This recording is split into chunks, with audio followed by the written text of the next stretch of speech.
$10 million. My husband's jaw dropped as he stared at the portfolio statement. Where did you get $10 million? I smiled at Richard, the man who had walked out on our 20-year marriage for his yoga instructor, the man who had told me I had wasted my potential and that I wasn't ambitious enough. Remember that silly hobby of mine you always dismissed? Turns out investing in tech startups wasn't just a waste of time after all. Before we jump back in, tell us where you're tuning in from, and if this story touches you, make sure you're subscribed because tomorrow I've saved something extra special for you. I never planned on keeping secrets from Richard. When we first met in our mid-20s, I told him everything. My dreams, my fears, my passions. We were both young teachers at Westlake High School, me with English literature, and him with advanced mathematics. The faculty lounge became our meeting spot, where conversations about difficult students and administrative challenges gradually evolved into discussions about life, philosophy, and eventually our feelings for each other. Richard was charming in those early days. He had a way of commanding attention when he spoke, his deep voice carrying across a room with natural authority. The students respected him, and so did the other teachers. When he started bringing me coffee each morning, black, with just a hint of cinnamon, exactly how I liked it, I felt the flutter of something promising. "Vivian," he'd say, handing me the steaming cup, "you look like you could use this." His smile would reach his eyes then, crinkling the corners in a way that made my heart skip. That was 23 years ago, before everything changed, before I discovered that the man I married wasn't the man he would become. Our courtship was straight out of a romance novel. Weekend picnics at Crescent Lake, spontaneous road trips to coastal towns where we'd walk barefoot on empty beaches, late-night conversations about building a life together. 3 months after our first official date, Richard proposed on the rooftop garden of the city's oldest library, my favorite place in the world. He'd arranged for the librarian to accidentally lead me there while I was searching for an obscure poetry collection. "Vivian Monroe," he said, down on one knee between rows of potted herbs and flowering plants. "I want to build a lifetime of stories with you. Will you marry me?" In that moment, surrounded by books below and stars above, I believed in forever. I believed in us. The wedding was modest, but beautiful. My parents had passed away years before, so my uncle walked me down the aisle. Richard's family came in full force. His parents, his 2 sisters with their husbands, cousins from across the country. They were loud, opinionated, and tight-knit in a way my small family never was. His mother, Gretchen, hugged me with surprising strength for a woman of her stature, whispering, "Welcome to the family, dear. We take care of our own." I didn't realize then how prophetic those words would be, or how taking care of our own would eventually exclude me when I needed that family the most. The first 5 years of marriage were blissful. We bought a small starter home in a neighborhood with good schools, thinking ahead to the family we planned to have. We painted walls together, planted a garden, hosted dinner parties for colleagues who became friends.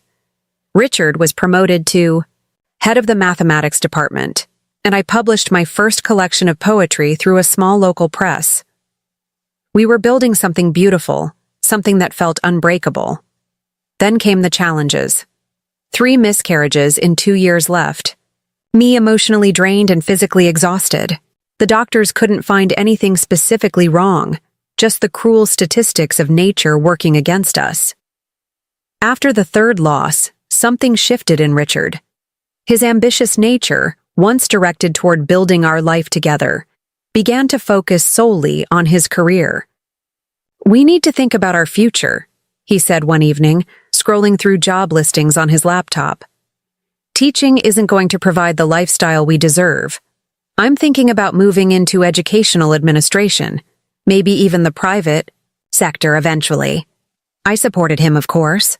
Through his master's degree in educational leadership, through his nights studying and weekends networking, I picked up extra classes to help with finances, started a creative writing workshop at the local community center for additional income.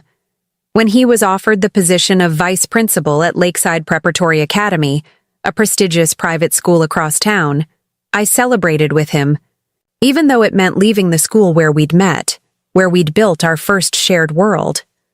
It was around this time, 10 years into our marriage, that I received an unexpected inheritance from my mother's cousin, a woman I'd only met a handful of times. She'd been some kind of investment banker in New York, childless and apparently fond enough of me to leave me $50,000. Richard wanted to put it toward a down payment on a larger house in a more upscale neighborhood. "This is our chance to move up, Vivian," he insisted, showing me listings for homes with pristine lawns and soaring ceilings. "My new position at Lakeside changes everything. We need to look the part." But something inside me resisted. Maybe it was the lingering grief from our losses. Maybe it was intuition. But I felt a sudden fierce protectiveness over this windfall. "Let me think about it," I told him. "This is the only inheritance I'll ever receive. I want to be sure." His frustration was immediate. "What is there to think about? This is a no-brainer. We've been talking about moving for years. Just give me some time," I pleaded. "A few weeks to research our options." Reluctantly, he agreed, though his disappointment was palpable. During those weeks, I did research, but not the kind Richard expected. I'd always had an interest in emerging technologies, reading tech blogs and following innovation trends as a hobby. One of my former students, Jenny Lynn, had gone on to work for a venture capital firm specializing in early-stage tech investments. On a whim, I reached out to her. "Mrs. Monroe," she exclaimed when we met for coffee.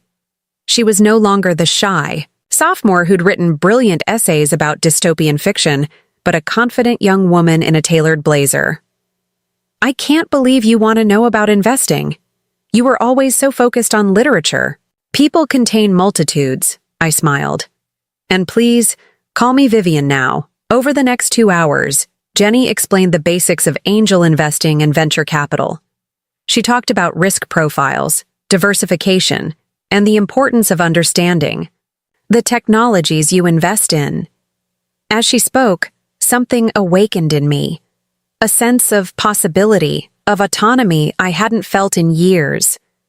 "Would you help me?" I asked finally. "If I wanted to invest a small amount, say $10,000, in something, promising, would you guide me?" Jenny beamed. "I'd be honored, but let me be clear, this is high risk. You could lose everything." "I understand," I said, and I did. Perhaps for the first time in my marriage, I was making a significant financial decision that wasn't about us, but about me. It felt terrifying and exhilarating all at once. When I told Richard I wanted to invest $10,000 of my inheritance in tech startups, his reaction was predictably dismissive. "That's throwing money away," he scoffed. "You don't know anything about technology or investing. Leave that to the professionals." His condescension stung, but I held firm. "I've been researching," I explained, "and I have a former student who works in venture capital who's willing to advise me." "One of your students?" His laugh was sharp. "Vivian, be serious. What could one of your students possibly know about proper investing?" I didn't argue further. Instead, I compromised. $40,000 went toward our new house in Oakwood Heights, a neighborhood filled with doctors, lawyers, and business executives. The remaining $10,000 became my secret project, a separate account Richard soon forgot about as he immersed himself in his new role and our new social circle. Working with Jenny, I made my first investment in a small startup developing accessibility software for visually impaired users. The company was founded by a young programmer whose sister was losing her sight to a degenerative condition. Their passion and purpose resonated with me. 6 months later, the company was acquired by a tech giant for their innovative approach, and my $10,000 turned into $30,000. I was hooked. Not on the money itself, but on the process, Preparing and narrating this story took us a lot of time, so if you are enjoying it, subscribe to our channel. It means a lot to us. Now back to the story. Researching companies, understanding their missions, evaluating their potential to create meaningful change. I reinvested everything, diversifying across several startups. Some failed completely. Others provided modest returns. A few exceeded all expectations. As my small portfolio grew, so did the distance between Richard and me. His ambition had carried him from vice principal to principal of Lakeside Prep in just 3 years. Our home became a stage for dinner parties with board members and potential donors. I played my part, the supportive wife, the charming hostess, while maintaining my teaching position at the public high school, a choice Richard increasingly criticized. "It doesn't make sense," he'd say as we prepared for yet another networking event. My wife still teaching at a public school when I run one of the most prestigious private academies in the state. People find it eccentric. "I love my students," I'd respond. "Not everyone has access to schools like Lakeside. Those kids need good teachers too." He'd sigh, straightening his designer tie. "Your loyalty is admirable, but misplaced. You could be the head of our English department by now." I never told him that Lakeside had indeed offered me that position, or that I'd declined without a second thought, just as I never told him that my initial investment had grown to over 6 figures, then 7. It wasn't a deliberate deception. At first, more an omission that grew easier to maintain with each dismissive comment about my lack of ambition or wasted potential. 15 years into our marriage, Richard was appointed superintendent of the entire Lakeside Academy system. 3 campuses across the state, thousands of students, and a salary that tripled our already comfortable income. The ambitious teacher I'd fallen in love with had become an educational executive who spoke in terms of endowments and capital campaigns. He bought a sports car, then a vacation property in Aspen without consulting me. "For networking," he explained when I questioned, "the expense." "The right connections are everything in this world, Vivian. When will you understand that?"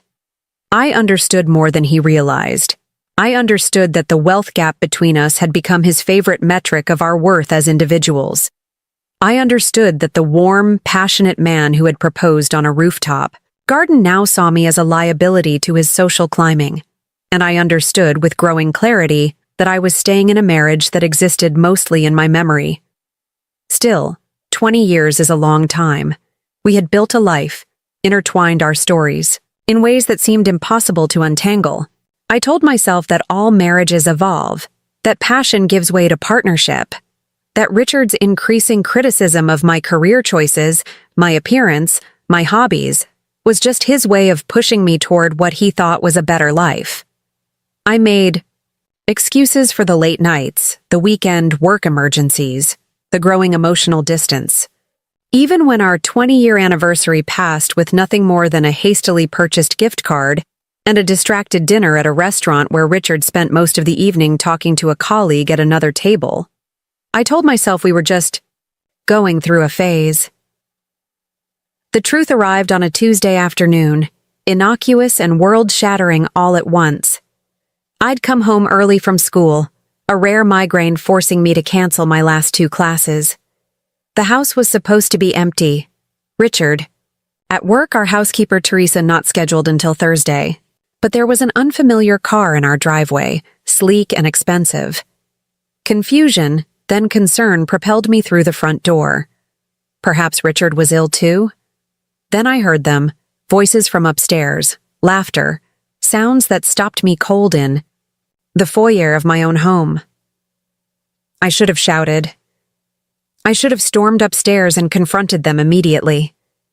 Instead, I found myself moving silently through the house, up the stairs, toward our bedroom door, which stood slightly ajar. What I saw confirmed my worst suspicions. Richard, my husband of 20 years, tangled in our sheets with Serena Davis, the 30-something yoga instructor who had recently joined the wellness program at Lakeside Academy. Her blonde hair spilled. Across my pillowcase, Her toned body arched beneath my husband's familiar form. I didn't make a scene. Something inside me had gone very still, very quiet. I withdrew as silently as I had approached, collected my purse from the hall table, and left the house, closing the front door with deliberate gentleness behind me. In my car, parked now on a quiet street 3 blocks from home, I called Jenny. "Lynn, I need a place to stay for a while," I said when she answered, my voice strangely calm. "And I need your help with some financial arrangements." Jenny, now a partner at her firm, didn't ask questions. "My guest room is yours for as long as you need it. I'll text you the address and door code. And Vivian, whatever you need, I'm here." I spent that night in Jenny's modern downtown apartment, staring out at the city lights from her 23rd floor window. My investment portfolio, which Jenny had helped me manage with increasing sophistication over the years, had grown to just over $10 million. $10 million that Richard knew nothing about. $10 million that represented not just money, but a decade of learning, growing, and believing in myself when my husband no longer did. For the first time since walking out of my own home, I allowed myself to cry. Not for the marriage I was losing, but for the years I had spent diminishing myself to accommodate Richard's ego. When morning came, I was ready. Ready to end my marriage, ready to reclaim my life, and ready to shock the man who thought he knew everything about the woman he was betraying. Richard's text came while I was drinking coffee in Jenny's kitchen. "Where are you? We need to talk." My response was simple. "Yes, we do. Meet me at Westlake Cafe at noon." Westlake Cafe held memories for us. First dates, Sunday brunches, celebrations of small victories early in our careers. Now its familiar warmth felt like a strategic choice rather than nostalgia. Public enough to prevent a scene. Intimate enough for truth. I arrived 20 minutes early, selecting a corner table with a view of the entrance. The manager, Paolo, recognized me immediately. "Mrs. Monroe? Haven't seen you in ages. The usual Earl Grey?" His genuine smile was a welcome contrast to what awaited me. "Thank you, Paolo, and perhaps a glass of water as well." My hands were steady as I arranged the manila folder I'd brought. Printouts of account statements, investment summaries, and divorce papers Jenny had helped me secure through her attorney that morning. Richard arrived exactly at noon. Punctuality. Being one virtue he'd never abandoned. He wore the gray suit I'd given him for Christmas 2 years ago, his silver-streaked hair perfectly coiffed, his expression a practiced blend of concern and authority. The confidence in his stride faltered slightly when he spotted me, composed and waiting rather than tear-stained and desperate as he'd likely expected. "Vivian," he said, sliding into the seat across from me. "You disappeared." I was worried. No mention of Serena, no acknowledgement of what I'd witnessed. His opening move was classic Richard, establish a narrative where he was the reasonable party, I the irrational one. I took a deliberate sip of my tea before responding. "Were you worried when you brought Serena into our bed yesterday afternoon? Or perhaps you were too preoccupied?" The color drained from his face, then returned in a rush. "You were home. Why didn't you say anything?" What exactly should I have said, Richard? "Excuse me, could you please stop having sex with your yoga instructor in our marital bed? I have a migraine." My voice remained level, though the bitterness seeped through. He had the decency to look momentarily ashamed before his expression hardened into defensiveness. "This isn't how I wanted you to find out. What happened with Serena? It wasn't planned. Things between us have been difficult for years, Vivian. You must have felt it too." "Difficult," I repeated, testing the word. "Yes, I suppose that's one way to describe watching your husband become increasingly embarrassed by your existence." "That's not fair," he protested, leaning forward. "I've always supported your teaching, while making it abundantly clear you found my career choices disappointing." I finished for him, while suggesting repeatedly that I wasn't living up to my potential, that I was holding myself back. holding you back. He sat back, jaw tight. I pushed you because I saw what you could be, what we could be together. But you were always comfortable, with less, always settling. The irony of his statement might have made me laugh if it weren't so painful. 20 years of marriage, and he had no idea who I really was or what I'd accomplished. The realization was both liberating and devastating. I think we should get divorced, I said simply, pushing the legal documents toward him. I've had papers drawn up, standard division of assets, no alimony requests. His expression shifted from surprise to calculation. I could almost see him, tallying figures in his head. The house in Oakwood Heights, the Aspen property, his retirement accounts, his current salary versus mine. The math of our dissolution.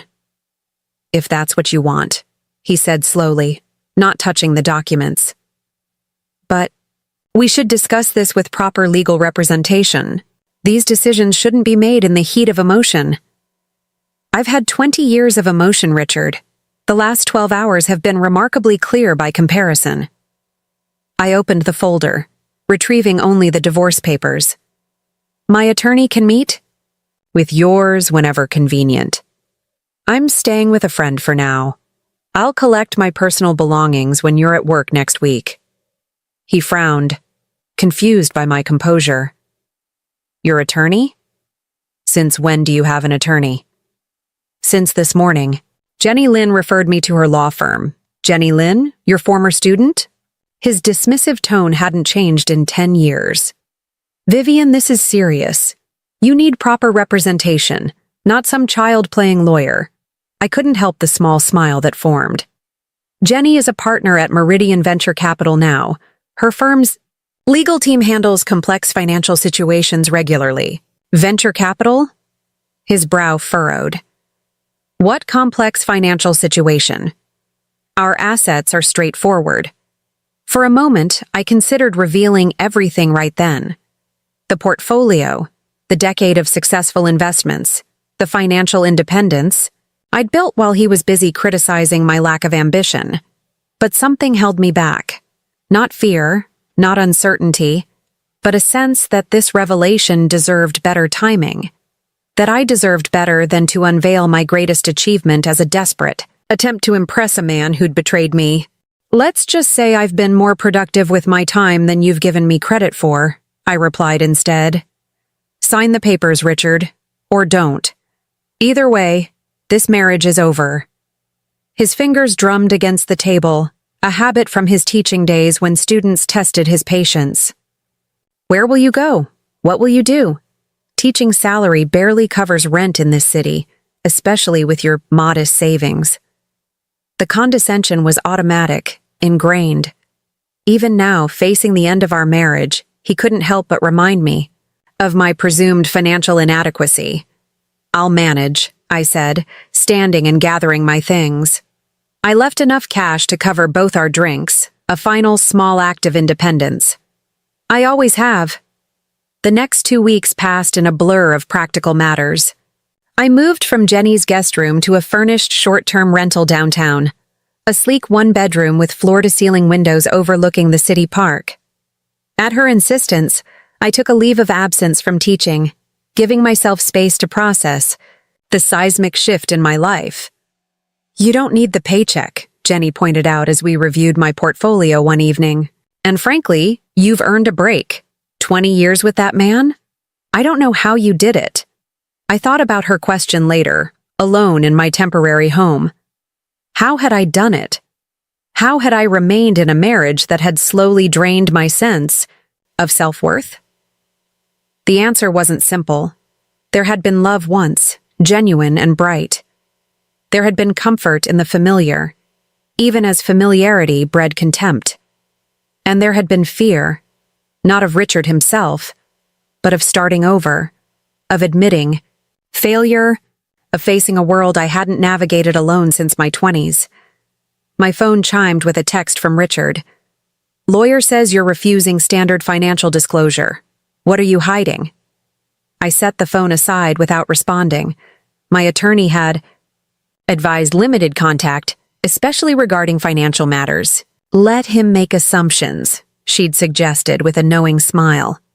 Men like your husband hang themselves with their own arrogance. Richard's assumptions became clear at our first mediation session. He arrived with Bradley Wilson, a divorce attorney, known for aggressive tactics in securing favorable settlements for high-earning spouses. I brought Diane Mercer, Jenny's recommendation, whose calm demeanor and impeccable credentials seemed to irritate Richard from the moment introductions were made. My client is prepared to be generous, Bradley began, sliding a proposal across the table. Full ownership of the Oakwood Heights property, a lump sum of $500,000, and continued health insurance coverage for 3 years. He smiled thinly. Given the length of the marriage and Mrs. Monroe's limited earning capacity, we believe this represents a more than equitable division. Diane glanced at the documents without touching them. And in exchange, Mr. Monroe would retain the Aspen property, his retirement accounts, and of course, his post-marital income and assets. Bradley's tone suggested this was obvious, reasonable, the natural order of things. I see, Diane said, opening her own folder. Before we proceed, I should mention that my client has concerns about undisclosed assets. Richard stiffened beside his attorney. What undisclosed assets? I've provided full financial statements. Yes, you have, Diane agreed pleasantly. But we have reason to believe there may be accounts or investments not included in your disclosure. Perhaps related to your relationship with Ms. Davis? The accusation was strategic, designed to put Richard on defensive footing, his face flushed with anger. That's absurd. I've hidden nothing. Vivian is the one being evasive about her financial situation. My client has nothing to hide, Diane countered smoothly. But given the circumstances of this divorce, we're exercising appropriate caution. The meeting devolved into tense negotiations about discovery timelines and documentation requirements. Throughout it all, I remained silent, watching Richard's growing frustration as his attempts to control the process were methodically countered. By the end, he was visibly seething, his earlier confidence replaced by suspicious glances in my direction. As we gathered our things to leave, he finally addressed me directly. What game are you playing, Vivian? We both know you don't have any money of your own. I met his gaze steadily. Then you have nothing to worry about, do you? Outside, the law office's spring rain had given way to weak sunshine. Diane touched my arm lightly. He's going to push hard on financial disclosure. Are you prepared for that? I nodded. More than he is. The truth was, I had been preparing for over a decade, though I hadn't known it then. Each investment, each careful decision made independently, each victory celebrated quietly, all had been laying groundwork for this moment of reckoning.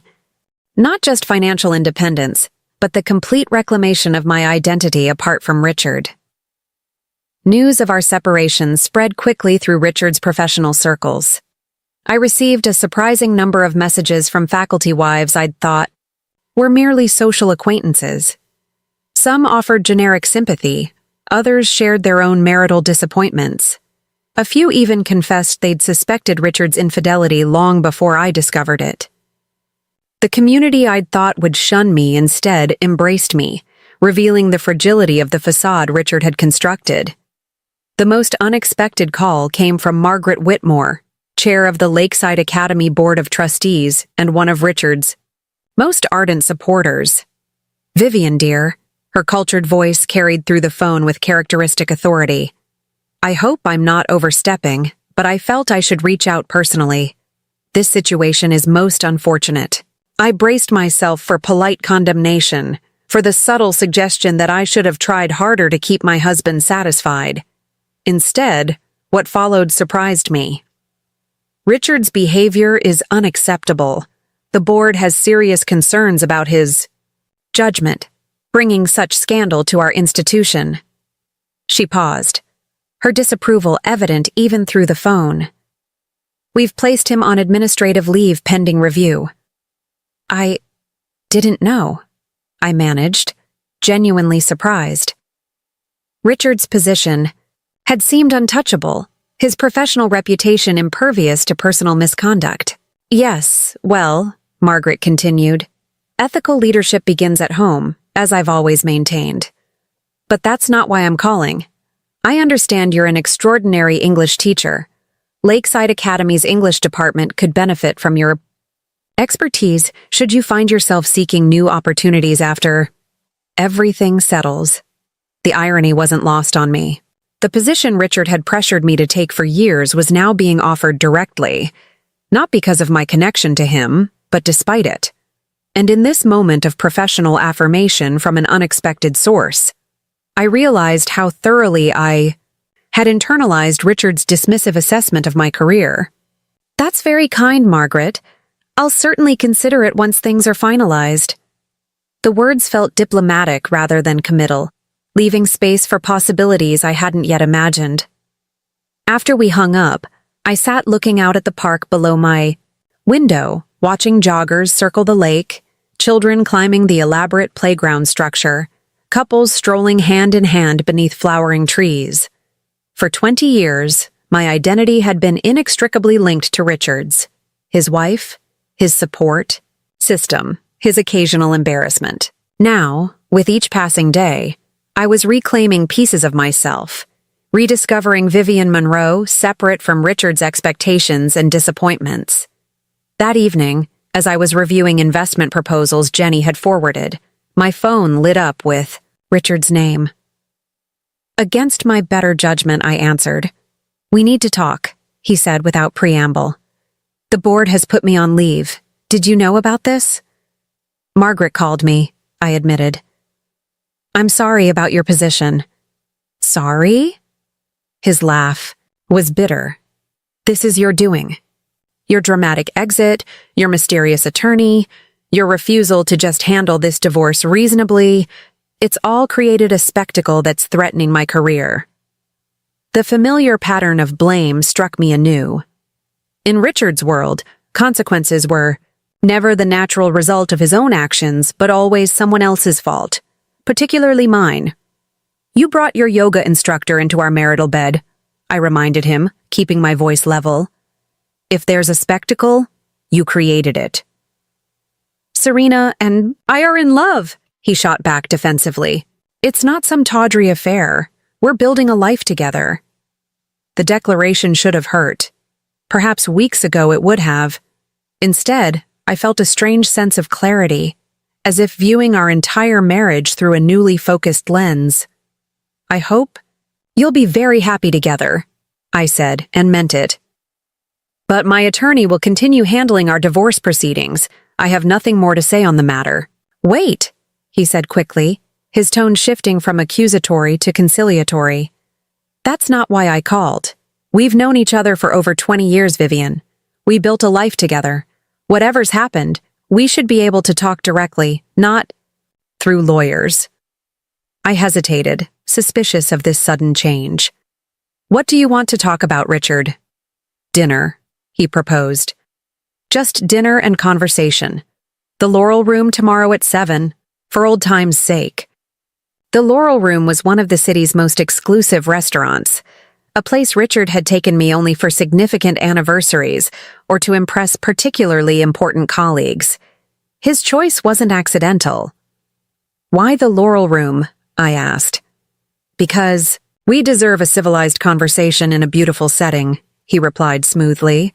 "No lawyers, no accusations. Just us, remembering what we once meant to each other before we make final decisions." Perhaps it was curiosity, perhaps a lingering attachment to the man I'd once loved, or perhaps simply the desire for closure on my own terms. But I heard myself agreeing. "Fine. Tomorrow at 7. As I hung up, I wondered if I'd made a mistake. Richard's sudden interest in reconciliation coincided too neatly with his professional troubles to seem genuine. Yet something compelled me to meet him, to face whatever manipulation he planned with the newfound strength I'd discovered in his absence. I called Jenny, explaining the situation. Her response was immediate and emphatic. "He's panicking. she declared. The board's action has him scared. He's realized he might lose everything: job, reputation, financial security, and suddenly you look like his best option again. Her voice softened. Be careful, Vivian. Men like Richard don't change overnight. I know, I assured her, but I need to do this for myself. The next evening, I dressed with deliberate care, not to impress Richard, but to armor myself in confidence. The woman who entered the Laurel Room at precisely 7 o'clock bore little resemblance to the accommodating wife who had dimmed her light to avoid outshining her husband. My midnight blue dress was elegantly simple. My grandmother's pearl earrings caught the light, and my posture conveyed a certainty I was still learning to feel. Richard was already seated at a prime table overlooking the city lights. He stood, as I approached, his appreciative glance taking in my appearance with obvious surprise. Vivian, you look different, beautiful. Thank you, I replied, accepting the compliment without elaboration as the server held my chair. After ordering drinks, a dry martini for him, sparkling water for me, Richard leaned forward with practiced sincerity. I've been doing a lot of thinking these past weeks about us, about what went wrong. And what conclusions have you reached? I kept my tone neutral, curious rather than invested. I made mistakes, he admitted, the confession clearly rehearsed. I took you for granted. I got caught up in ambition and status and lost sight of what really matters. He reached across the table for my hand, which I subtly moved to adjust my napkin. We had something special once. I think we could find our way back to that. And Serena? I asked. Your great love, the woman you're building a life with? His expression flickered with irritation before settling back into earnest contrition. A mistake. I was flattered by her attention, confused about my own feelings. It wasn't love. I see. I took a sip of water, watching him over the rim of my glass. And this realization coincidentally occurred right after the board placed you on administrative leave? That's unfair, he protested, though his eyes slid away from mine. My professional situation has nothing to do with my feelings for you. Richard, I said gently, for 20 years, I believed every word you said, every criticism, every promise, every declaration of love and disappointment. I'm not that woman anymore. His facade cracked slightly, frustration seeping through. Then who are you now, Vivian? This mysterious woman with secret attorneys and financial smokescreens. This isn't you. That's where you're wrong, I replied, feeling a strange calm descend. This is exactly who I am, who I've always been, beneath the accommodations and compromises I made to preserve your ego. The waiter arrived with our drinks, momentarily interrupting the tension. Richard downed half his martini in one swallow before continuing. Let's be practical, he said, his tone sharpening. You're 52 years old. You've been a high school English teacher your entire career. Your retirement savings are minimal. The settlement I've offered is more than generous. The house, financial security, health insurance. What exactly do you think awaits you out there alone? The condescension in his voice was so familiar, so expected, that it nearly made me smile. This was the real Richard emerging, the man who had spent years ensuring I understood my place in his world, my limitations, my dependence on his generosity. And in that moment, I knew exactly why I had come tonight. Not for closure, not for reconciliation, but for this precise conversation, this opportunity to finally reveal the truth on my own terms. Actually, I said, opening my handbag and retrieving a single folded document, I've been meaning to show you something. I slid the document across the table, a single page containing the summary of my investment portfolio. The elegant Laurel. Room lighting caught the embossed logo of Meridian Venture Capital at the top of the page. Richard glanced at it casually, then did a double-take as the numbers registered. His eyes widened, scanning the figures once, twice, his hand reaching for his martini without taking his gaze from the paper. "What is this?" His voice had lost its patronizing edge, replaced by genuine confusion. "My current financial statement," I replied simply. "As of yesterday afternoon." He looked up at me, then back at the document, his expression cycling rapidly through disbelief, suspicion, and stunned realization. $10 million? The words came out as a strangled whisper. "This is some kind of joke." "No joke. Just a decade of careful investing, starting with that inheritance you wanted to use for a down payment on the house in Oakwood Heights." I took a calm sip of my water, watching him process this new reality. "Remember how dismissive you were when I said I wanted to invest some of it? Leave that to the professionals, I believe were your exact words." The color drained from his face as comprehension dawned. "You've had this money all this time? While I've been working myself to death to provide us with a good life?" There it was, the immediate reframing to place himself at the center of the narrative, to cast himself as the wronged party. It was so predictable I almost felt pity. "I've been growing this money all this time," I corrected gently. "Through research, risk assessment, and making connections with innovators who saw possibilities where others didn't. And as for that good life you provided, your salary funded the lifestyle you wanted, Richard.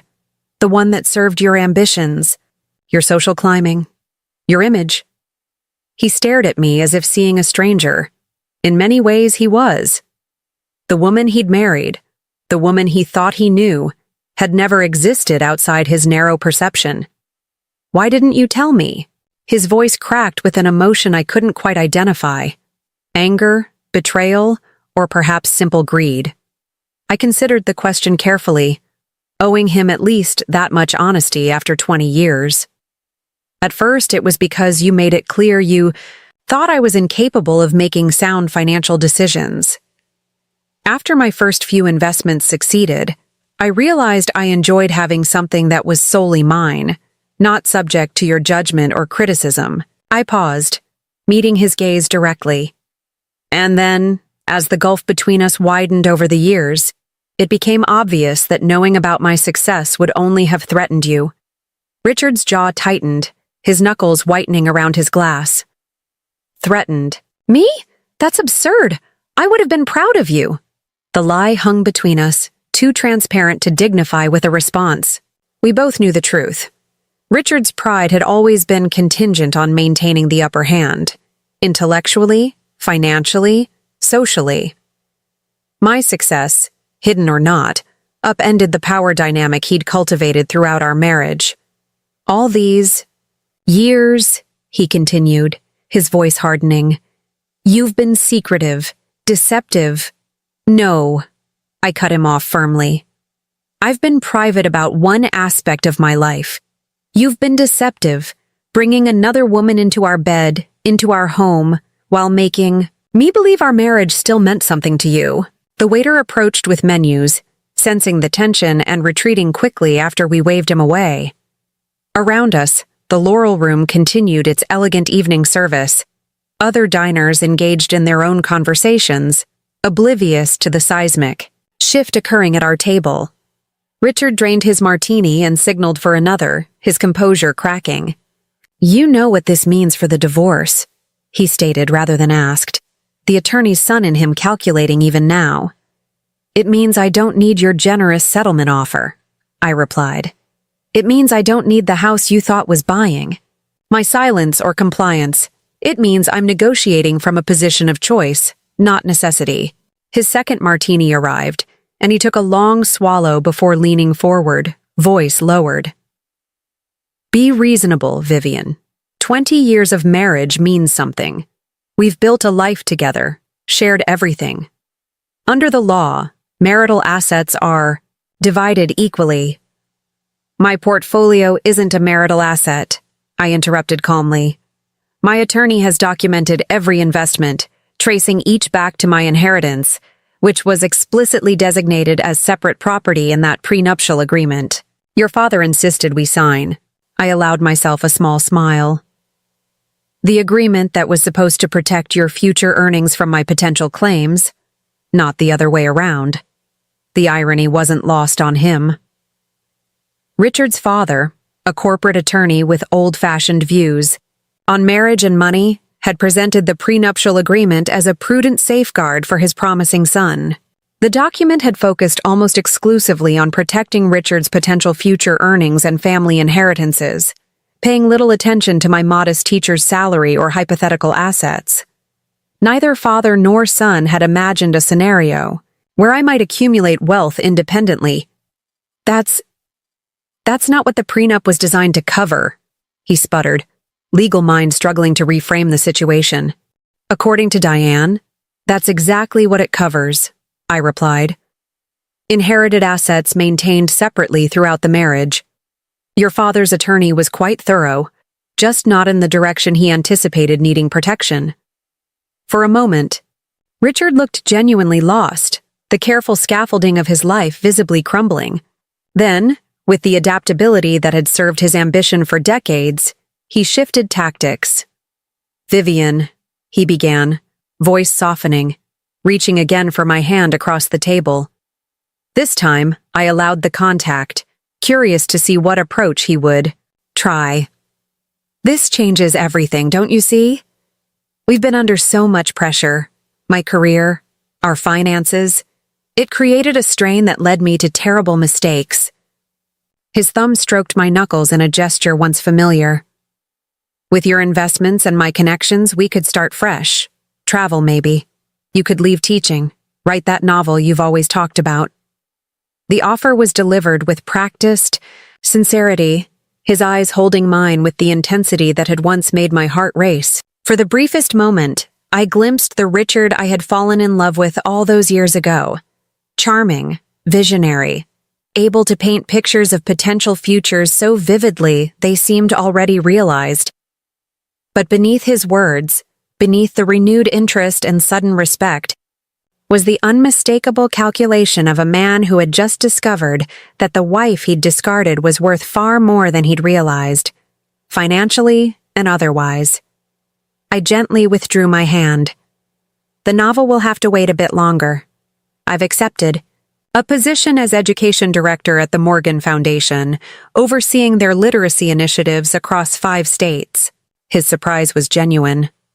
The Morgan Foundation? Since when? Since yesterday. Melissa Morgan and I serve on the library board together. She's been trying to recruit me for years. I hadn't planned to share this news tonight, but Richard's transparent attempt at reconciliation had forced my hand. I start next month. You're leaving teaching after defending your precious classroom all these years? The accusation in his tone was reflexive, a default setting of disappointment he couldn't seem to disable. I'm expanding my impact, I corrected. From one classroom to programs serving thousands of students. I stood, placing my napkin beside, my untouched water glass. I won't be staying for dinner after all. I've said what I came to say. Richard rose quickly, panic flashing across his features. Wait, you can't just drop this on me and leave. We need to discuss what this means for us, for the divorce. There's nothing to discuss, I replied, gathering my purse. Our attorneys will handle the details. The prenup is clear. Your settlement offer is declined. I'll be making arrangements to collect my personal belongings from the house next week. The house, he repeated, a new calculation visibly forming. You don't want the house anymore? No, Richard. I don't want anything from our marriage except the ending. As I turned to leave, his voice stopped me one final time, stripped of pretense, raw with a vulnerability I'd rarely witnessed in 20 years together. Did you ever love me at all? I looked back at him, this man who had been the center of my world for so long, now suddenly diminished in the soft lighting of the Laurel Room. Yes, I answered honestly. Completely, at the beginning. Less and less as you showed me who you really were. And now, not at all. The night air felt cleansing. As I stepped outside, the city stretching before me in a tapestry of lights and possibilities. For the first time since discovering Richard's betrayal, I felt something unexpected. Gratitude.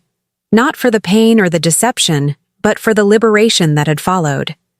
The woman walking away from the Laurel Room was not the same one who had entered it. Or perhaps she was exactly the same, finally visible to herself. My phone buzzed with a text from Jenny. How did it go? Need rescue? I smiled, typing back. Mission accomplished. Celebrating at Riverside Park. Join me? 15 minutes later, we sat on a bench overlooking the river, the city's reflection wavering in the dark water. I recounted the evening, Jenny's expressions shifting from concern to satisfaction as I described Richard's reaction to my portfolio and job announcement. I wish I could have seen his face, she said, handing me a paper cup of hot chocolate she'd picked up en route. The great Richard Monroe, realizing his discarded wife was a financial powerhouse all along. Classic. It wasn't about humiliating him, I mused, warming my hands on the cup. Though I can't deny a certain satisfaction, it was about finally being seen, not as his wife, not as an extension of his ambitions, but as myself. Jenny nudged my shoulder gently. For what it's worth, some of us always saw you, Mrs. Monroe. You were the only teacher who ever treated us like our ideas mattered, like we had potential beyond test scores and college applications. The simple truth of her words touched me more deeply than Richard's practiced flattery ever had. Thank you for that, and for everything else. The investment guidance, the legal referrals, the guest room when I needed it most. Full circle? She grinned. You invested in me when I was just a quiet sophomore with weird ideas about dystopian fiction. Now I get to help you invest in whatever comes next. The following weeks unfolded with surprising ease. The divorce proceedings, which Richard had clearly expected to drag out through contentious negotiations, were settled quickly once his attorney realized the prenuptial agreement did indeed protect my separate property. The house in Oakwood Heights and the Aspen property remained with Richard, along with his retirement accounts and personal effects. I claimed only what I had brought into the marriage: family heirlooms, books, artwork I'd collected over the years, plus my separate financial assets. Richard made one final attempt at reconciliation, arriving at my downtown rental unannounced one evening with an elaborate bouquet and a jewelry box containing a diamond pendant I recognized from the window of the city's most exclusive jeweler. A new beginning, he offered, standing awkwardly in my doorway. No secrets, no past mistakes, just us, building something honest this time. I accepted the flowers, but returned the jewelry box unopened. There is no us anymore, Richard. I've signed the divorce papers. So have you. Papers can be withdrawn, he insisted. Divorces get called off all the time when couples realize what they're throwing away. Looking at him, still handsome, still commanding, still unable to accept that his narrative wasn't the only one that mattered, I felt the last wisps of emotional attachment dissolve. What happened with Serena? I asked, placing the flowers on the entry table. He flinched at her name. That's over. It was a mistake, like I said. And now I'm supposed to be grateful for another chance? To forget walking in on you in our bed? With another woman? To forget 20 years of being made to feel inadequate because I chose teaching over corporate advancement? People change, he argued, desperation edging his voice. I've changed. Finding out about your success, your new position, it's made me see you differently. And there it was, the fundamental problem laid bare in his own words. In Richard's world, my worth was determined by external validations: financial success, prestigious positions, social status. The woman who had loved poetry and students and quiet achievements had never been enough. That's the problem, I said softly. You're seeing me differently because of what I've achieved by your metrics. But I'm the same person I've always been, the one you found disappointing for most of our marriage. That's not true, he protested, but the conviction in his voice wavered. It is, I countered. And that's why this conversation is pointless. You don't want me, Richard. You want my money? My sudden prestige? The reflected glow of being associated with the new Vivian Monroe? But that Vivian doesn't want you. He left without further argument, the flowers remaining on my entry table like artifacts from another life. I donated them to a nearby nursing home the next morning. The divorce was finalized on a Tuesday afternoon, a brief court appearance formalizing the end of 20 years in less than 20 minutes. I emerged into spring sunshine feeling lighter than I had in decades, the gold band I'd worn for so long already absent from my finger. 3 days later, I closed on a brownstone in the historic district, a property I'd admired for years when it was part of my daily walking route. With high ceilings, bay windows perfect for reading nooks, and a small garden in back, it represented everything I'd ever wanted in a home but had compromised on for Richard's preference for modern showplaces in prestigious neighborhoods. As I unlocked the front door for the first time as owner, I felt a surge of joy so pure it brought tears to my eyes. Not because of the property's value or what it represented financially, but because every square inch reflected choices I had made for myself, unfiltered through someone else's expectations. Jenny helped me furnish it, her keen eye for design, complementing my more literary aesthetic. Less corporate boardroom, more sophisticated librarian, she declared as we selected comfortable chairs, warm lighting, and shelves upon shelves for my books. The third bedroom became my writing studio. Walls painted the exact shade of blue I'd always wanted. Windows overlooking the garden where I planted roses and herbs. My first day at the Morgan Foundation coincided with a feature in the education section of the city newspaper. Teacher turned philanthropic leader, Vivian Monroe brings classroom experience to literacy initiative. The article included quotes from former students, colleagues, and Melissa Morgan herself, who described me as a visionary educator whose practical experience will transform how we approach literacy in underserved communities. I kept a copy, not out of vanity, but as a reminder that recognition could come in unexpected forms at unexpected times. The article made no mention of my divorce or financial status, focusing entirely on my educational philosophy and plans for the Foundation's programs. The only person from my former life who reached out after the article was Margaret Whitmore, the Lakeside Academy board chair whose job offer I had declined. "I knew you were special from the moment we met," she said over lunch at her club. Though I'll admit, I didn't realize just how special until recently. Her shrewd eyes assessed me with new respect. Richard never returned from administrative leave, resigned to pursue other opportunities, according to the official statement. I nodded, unsurprised. Richard's carefully constructed professional persona had always depended on the appearance of personal integrity. The divorce, combined with the widespread knowledge of his affair with a staff member, had made his position at Lakeside untenable. He's taken a consulting position with an educational technology firm, Margaret continued. Less prestigious than superintendent, but they're paying him well enough. She stirred her tea thoughtfully. Last I heard, Serena went back to Los Angeles. Apparently, yoga instruction is more lucrative there. I appreciated Margaret's intelligence gathering, but found myself remarkably uninterested in Richard's new life or Serena's whereabouts. They had become characters in a story I had finished reading, their subsequent chapters no longer relevant to my own narrative. I wish them both well, I said sincerely. But my focus is elsewhere now. Margaret smiled, reaching across the table to pat my hand. As it should be, though I must say, Vivian, you've given the ladies of Lakeside something we haven't had in years. A genuinely juicy scandal with a thoroughly satisfying conclusion. The wronged wife emerges triumphant, the philandering husband humbled, and all of us reminded that appearances can be deceiving in the most delightful ways. I laughed, recognizing the grain of truth in her assessment.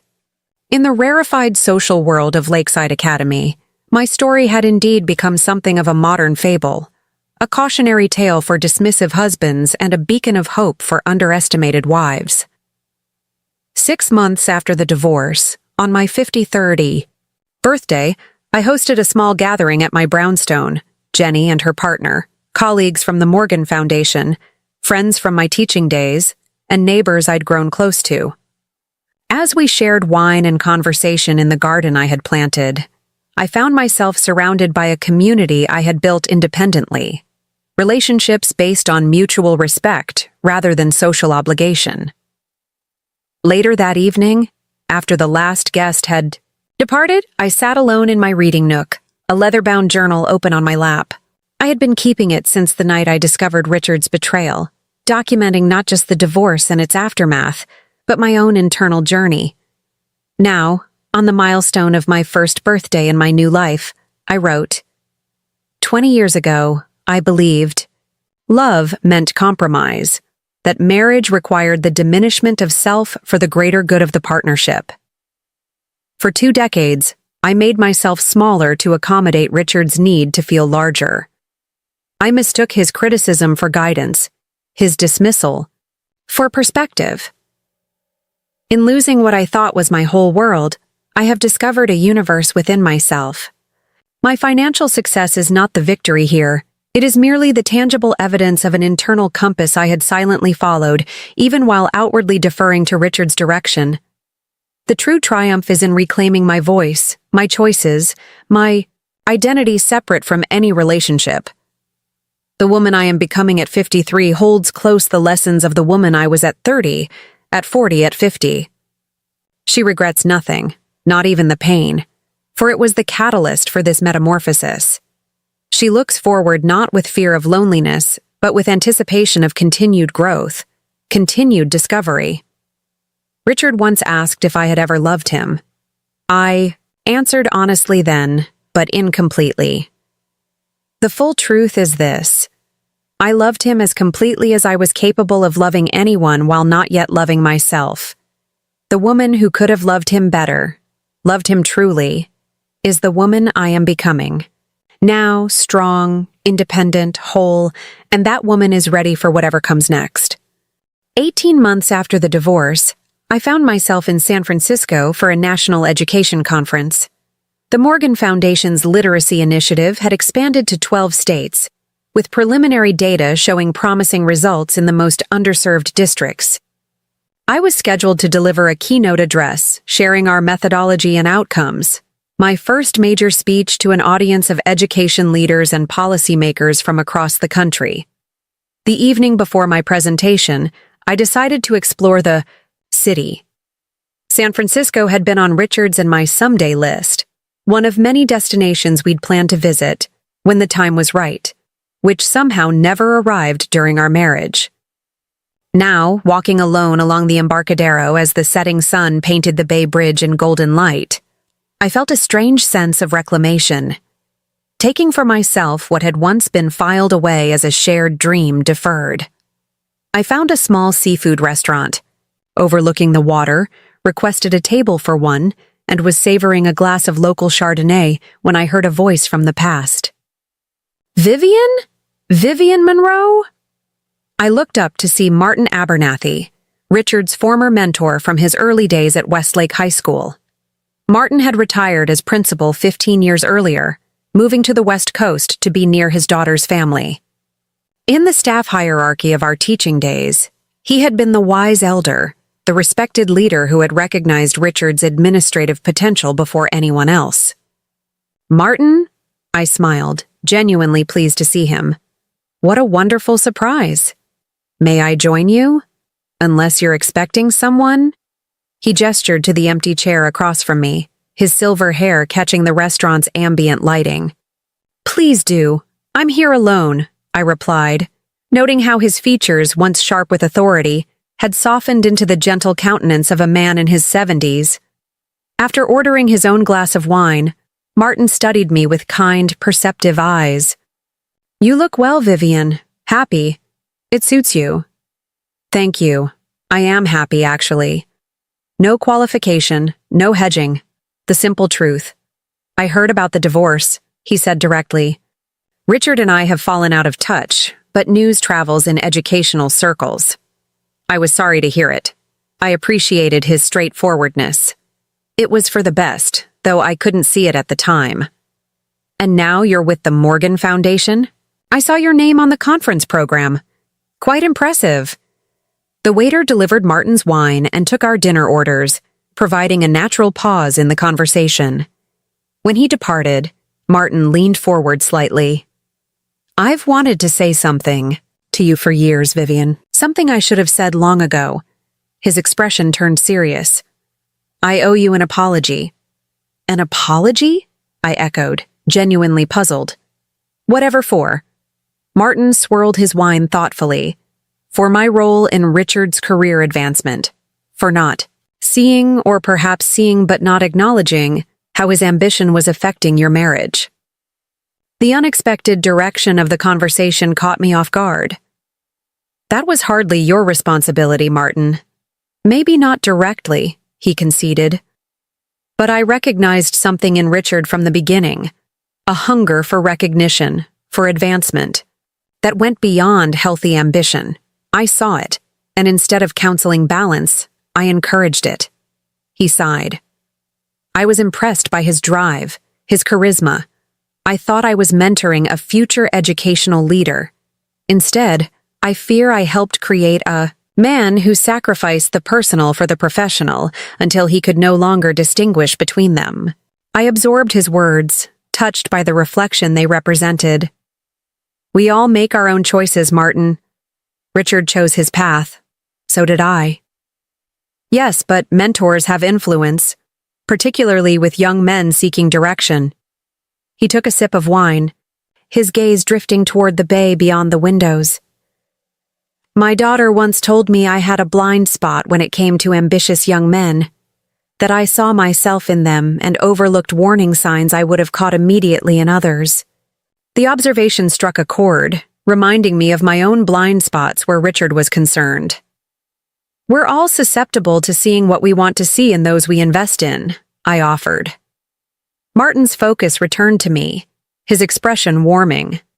This is why you were always the better teacher between you and Richard, you know. This emotional intelligence, this empathy. He could explain complex mathematical concepts brilliantly, but you understood the human calculus. The compliment, delivered so matter-of-factly by someone who had known us both professionally, validated something I had long suspected but rarely acknowledged. Thank you for that, I said quietly. Our dinner arrived, and the conversation shifted to lighter topics. Martin's grandchildren, my upcoming keynote, changes in educational philosophy over the decades.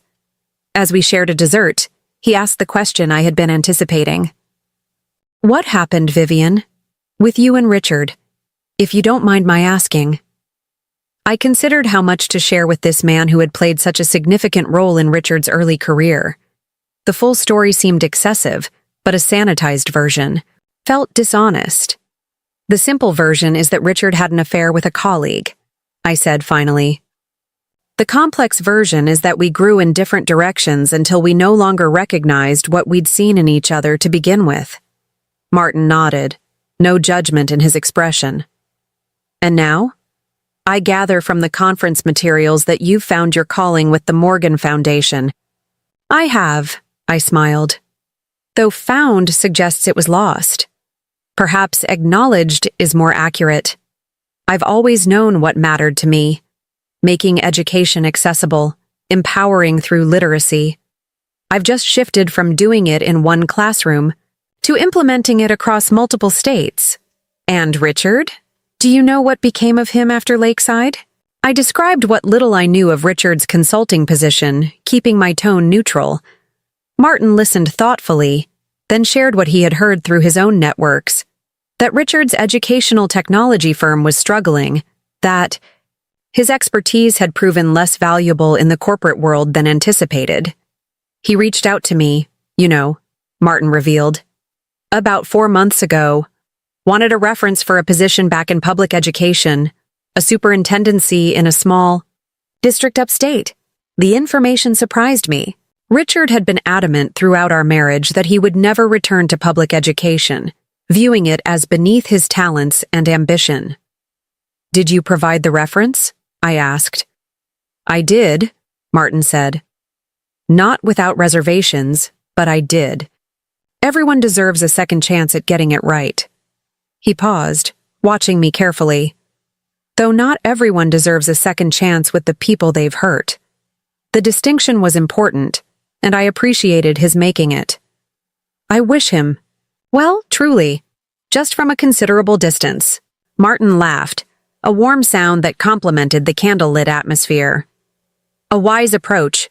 And what about you, Vivian? Beyond the professional success, is there someone new in your life?" The question was posed with genuine interest rather than prying, allowing me to answer honestly. "Not in the romantic sense, no.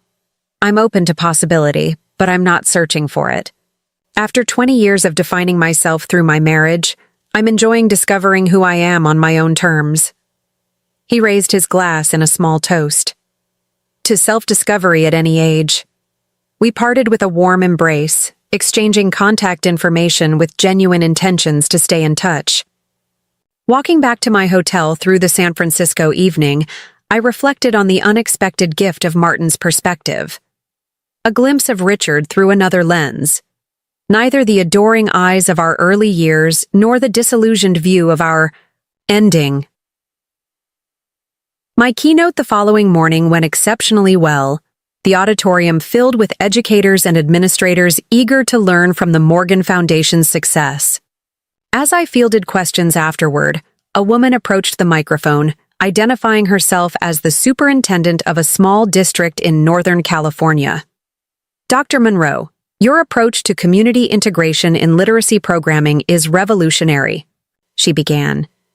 "We've been struggling to connect with parents in our most vulnerable populations. Would you consider consulting directly with our district? We have a modest budget, but the impact could be significant." The request was flattering, but not unusual.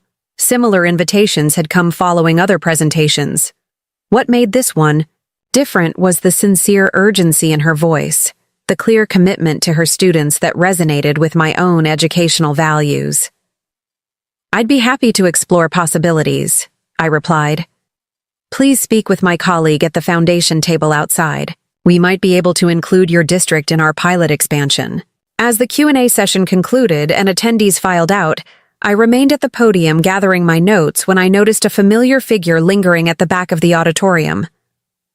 Richard stood uncertainly in the exit row, dressed not in his usual power suit but in a more subdued outfit, appropriate for a conference attendee. Our eyes met across the emptying room, a moment of recognition that neither of us seemed prepared for. With the natural poise that comes from genuine confidence rather than performative assurance, I finished collecting my materials and made my way toward the exit where he waited. 2 years earlier, an unexpected encounter with Richard would have thrown me into emotional turmoil. Now, I felt only a calm curiosity. "Richard," I acknowledged as I reached him. "I didn't know you were attending the conference." "I wasn't planning to," he admitted. "But I saw your name on the program and—" He trailed off, seeming uncharacteristically unsure of himself. "Your presentation was excellent. The work you're doing with the foundation is impressive." "Thank you." I accepted the compliment without elaboration, neither cold nor encouraging. He shifted, glancing around the nearly empty auditorium. "I'm in the running for the Milton Valley Superintendency, smaller district than Lakeside, more diverse student population, more challenges, fewer resources." The admission was delivered without his usual spin, a simple statement of fact, rather, than an achievement to be admired. I noted the change with interest. "Martin mentioned you were exploring options in public education again." Richard nodded. "You've spoken with Martin?" "Last night, by coincidence. He's well." An awkward pause stretched between us, 23 years of history compressed into a moment of silence in a conference hall doorway. "I saw your article in the Education Leadership Journal last month," Richard said finally, "about literacy as social justice. It was It made me think differently about some things. The acknowledgement, small but significant, reflected a shift I wouldn't have believed possible during our marriage or its bitter ending. Not an apology, not a reconciliation attempt, but perhaps the beginning of something equally valuable, mutual, recognition of each other's legitimate contributions to the field we both cared about. "I'm glad to hear that," I replied, meaning it. A conference coordinator approached, informing me that the next session would be starting soon. The interruption provided a natural conclusion to our unexpected reunion. "I should go," I said. "Good. Luck with Milton Valley, Richard. Their students would be fortunate to have an administrator who's learned from both success and failure." The subtle reference to his professional and personal missteps wasn't lost on him, but rather than bristling with defensiveness as the old Richard would have, he accepted it with a slight nod. "Thank you, Vivian. For what it's worth. I'm sorry. For all of it." The words were simple, unadorned with justifications or qualifications. They couldn't erase 20 years of diminishment or the betrayal that ended our marriage, but they acknowledged the reality of what had passed between us. And in that acknowledgement I found something unexpected. Not forgiveness exactly, but release. The final untangling of my sense of self from the marriage that had both shaped and constrained it. "I know," I replied softly. "Goodbye, Richard." As I navigated through the crowded convention center toward my next commitment, I felt a profound sense of completion. The woman who had discovered her husband's betrayal 2 years earlier could never have imagined standing confidently before hundreds of colleagues, leading national initiatives, or encountering her ex-husband with composed dignity rather than lingering hurt. That evening, I called Jenny from my hotel room, sharing the unexpected encounter and my surprisingly peaceful reaction to it. "You've officially graduated," she declared. From Richard's wife to Vivian Monroe, educational visionary who, oh yeah, used to be married to that guy. I laughed, appreciating her perspective as always. It felt like closing a book I'd already finished reading but had left open on the nightstand, finally putting it back on the shelf where it belongs. Acknowledged, but no longer central. "Poetic as always, Mrs. Monroe," Jenny teased. "So what's next on your reading list?" The question was metaphorical, but resonated beyond its intended meaning. What was next? Not just professionally, where the Foundation's expansion offered continuing challenges and opportunities, but personally? The woman who had defined herself first as Richard's wife, and then as Richard's ex-wife, was now fully, simply Vivian, educator, investor, mentor, friend.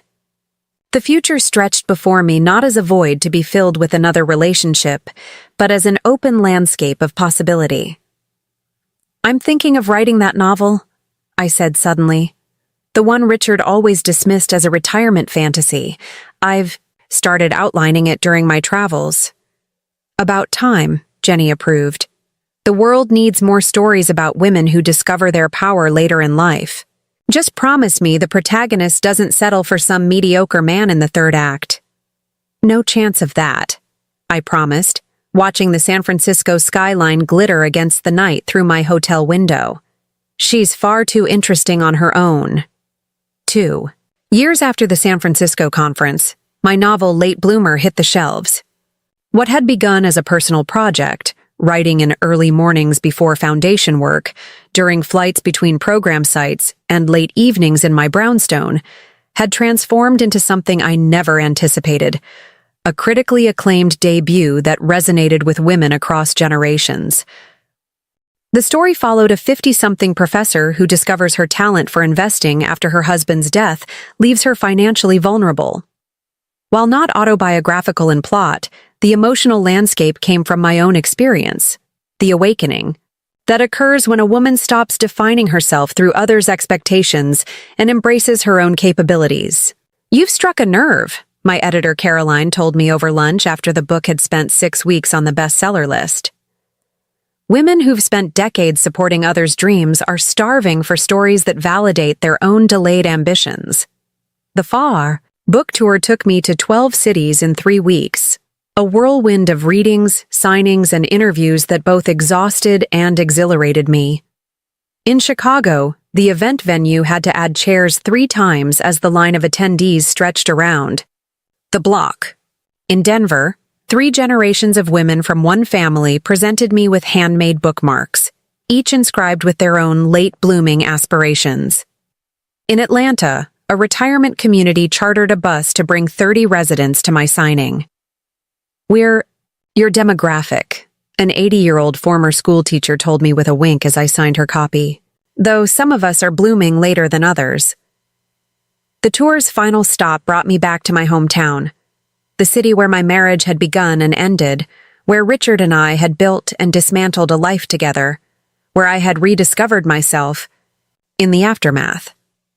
The local bookstore, an independent shop I'd frequented throughout my teaching years, had arranged an event in conjunction with the women's leadership program at the university. The familiar faces in the crowd, former students, teaching colleagues, neighbors, created an unexpectedly emotional atmosphere. These were people who had known me as Richard's wife long before I had reclaimed my identity as simply Vivian. Their presence represented a bridge between my past and present selves, witnesses to a transformation they might not fully comprehend, but could certainly observe. After reading a passage about the protagonist's first independent financial decision, investing in a small tech company against her late husband's posthumous influence, I opened the floor for questions. Among the predictable inquiries about writing process and publication journey came one that caught me off guard. "Your protagonist finds her confidence after her husband's death," a young woman in the back row began. "But for many women, the obstacle isn't a deceased spouse but a very present one. A partner who actively undermines rather than just failing to support. What would you say to someone in that situation, who can't simply wait for widowhood to claim her independence?" The room grew quiet, the question's pointed relevance hanging in the air.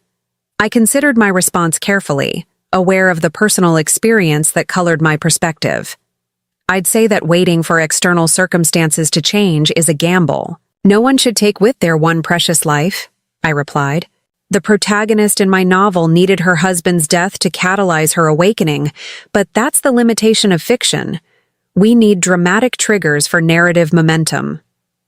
In reality, the most powerful catalyst is simply permission, giving ourselves permission to want more, to be more, regardless of others' expectations. I paused, remembering my own watershed moment, not discovering Richard's affair, which had merely been the final push, but the earlier, quieter revelation when I'd first invested my inheritance against his wishes and judgment. The smallest independent choice can be revolutionary, I continued, not because of its scale, but because it establishes a precedent. This is mine. This decision is mine. This life is mine.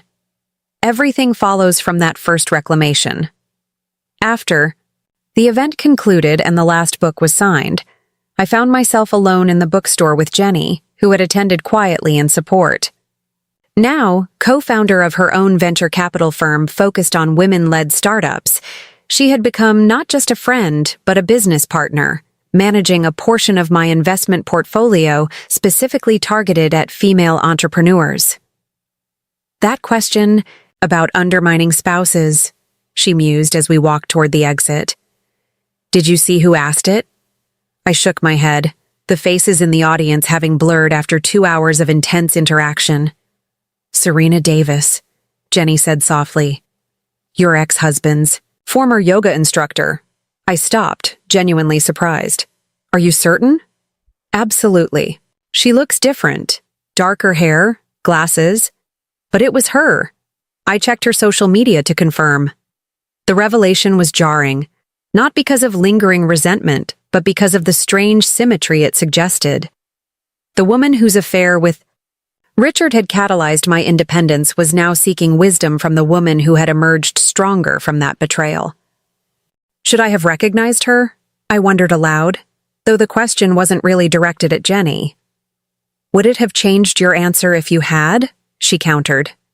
I considered this, then shook my head. No. Truth is truth, regardless of who's asking the question. The following morning, as I packed for my flight home, an email notification appeared on my phone.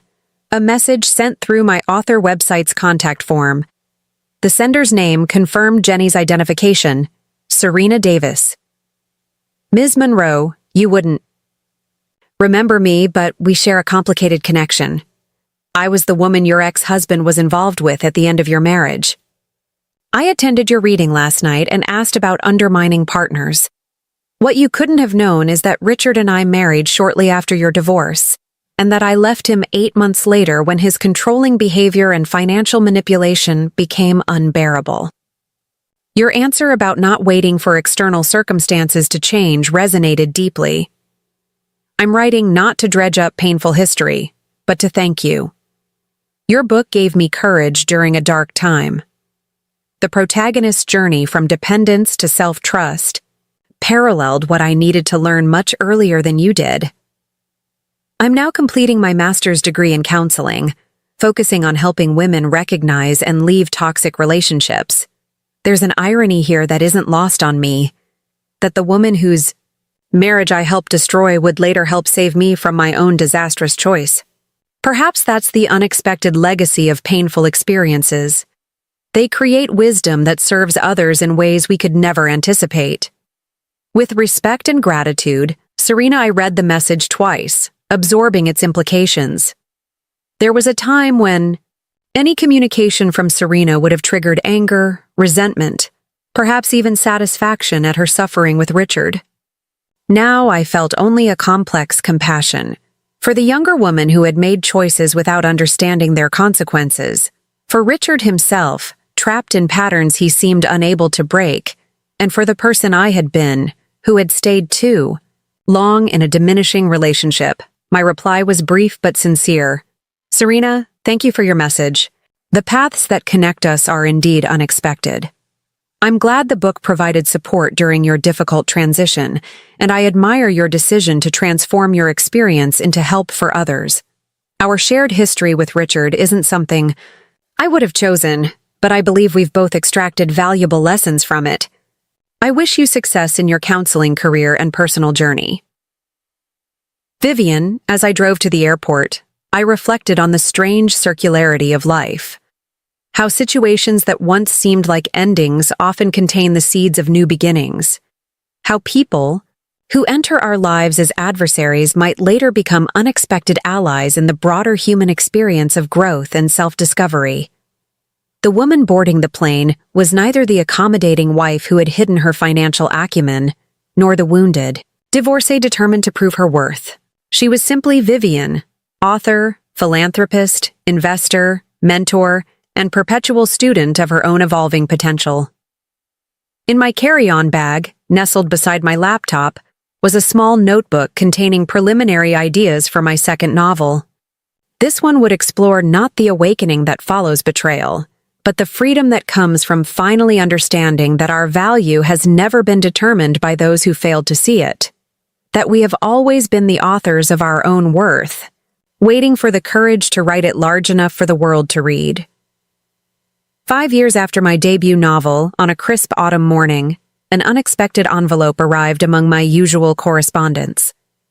The cream-colored stationery bore the embossed letterhead of Milton Valley School District, where Richard had secured the superintendent position after our encounter at the San Francisco conference. Inside was a formal invitation to deliver the commencement address at Milton Valley's graduating class ceremony, along with a handwritten note. Vivian, our seniors selected you as their commencement speaker after studying Late Bloomer in their contemporary literature course. Your journey from teacher to foundation director to acclaimed author resonated deeply with them. As educators, we've incorporated your literacy methodologies with remarkable results, particularly among our first-generation college-bound students. I understand if this request creates discomfort given our history. The invitation comes from our students and faculty committee, who are unaware of our personal connection. Should you decline, I'll respect your decision completely and ensure a suitable alternative is found without revealing the reason.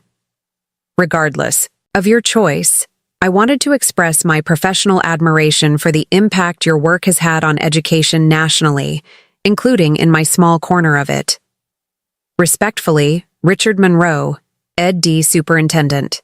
The note displayed none of Richard's former condescension or manipulation, just a straightforward professional courtesy with clear boundaries and genuine respect. Reading it, I felt neither the flutter of old wounds nor the satisfaction of vindication, but something quieter, simple acknowledgement of how thoroughly we had both moved beyond the people we once were. My decision surprised even me. After consulting with my assistant to ensure the date didn't conflict with foundation commitments or my writing schedule, I penned a response accepting the invitation.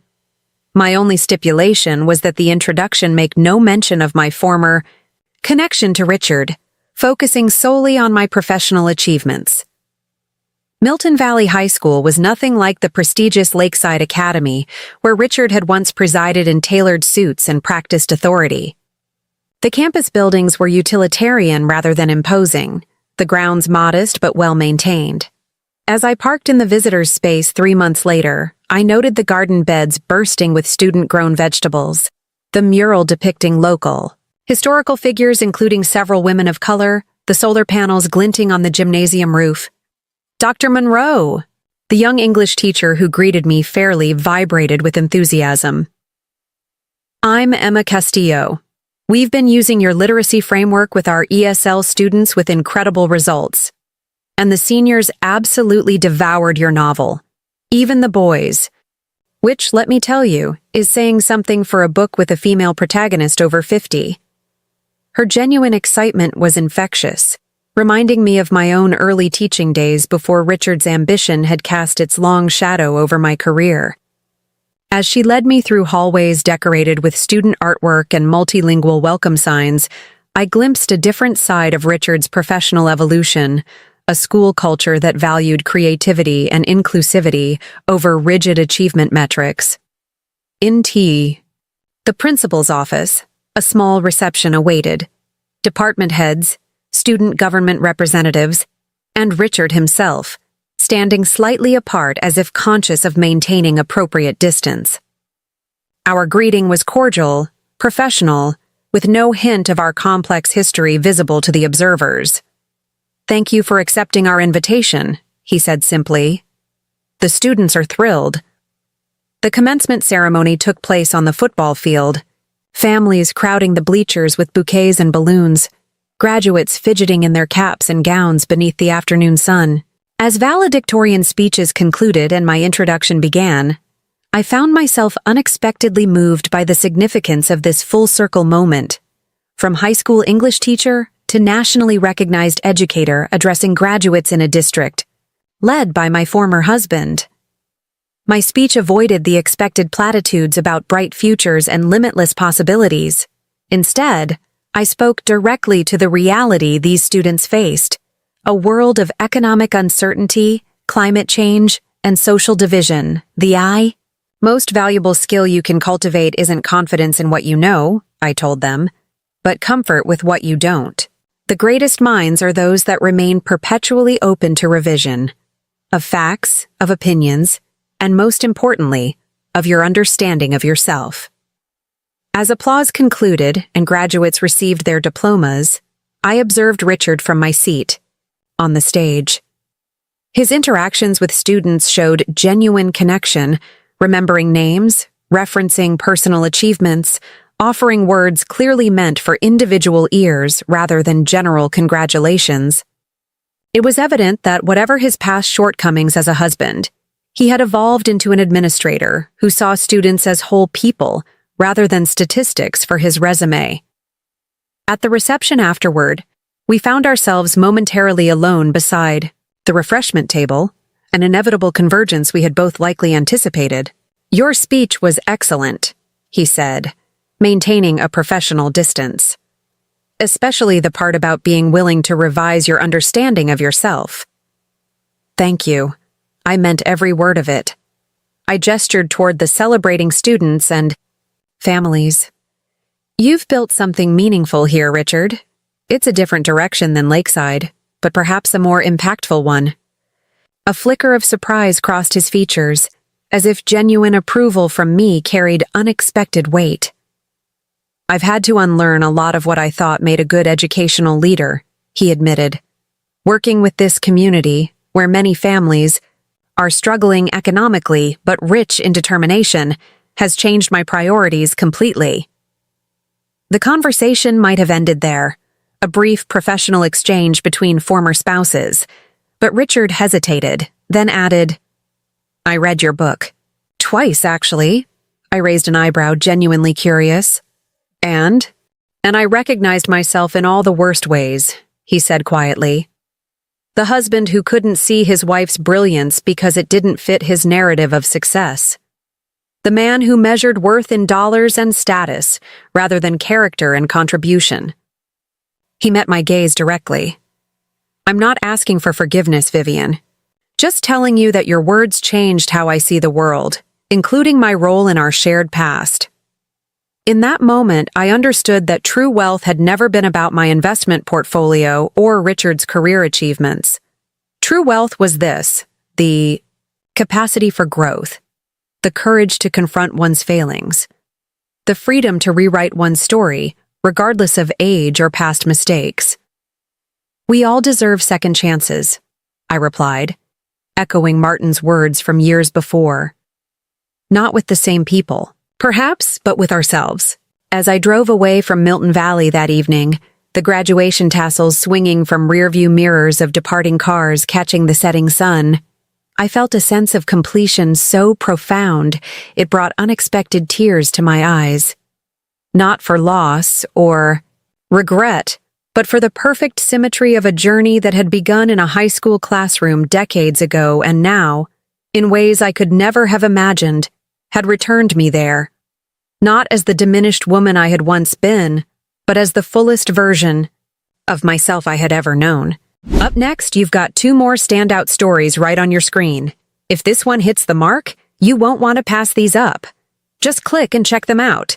And don't forget to subscribe and turn on the notification bell so you don't miss any upload from us.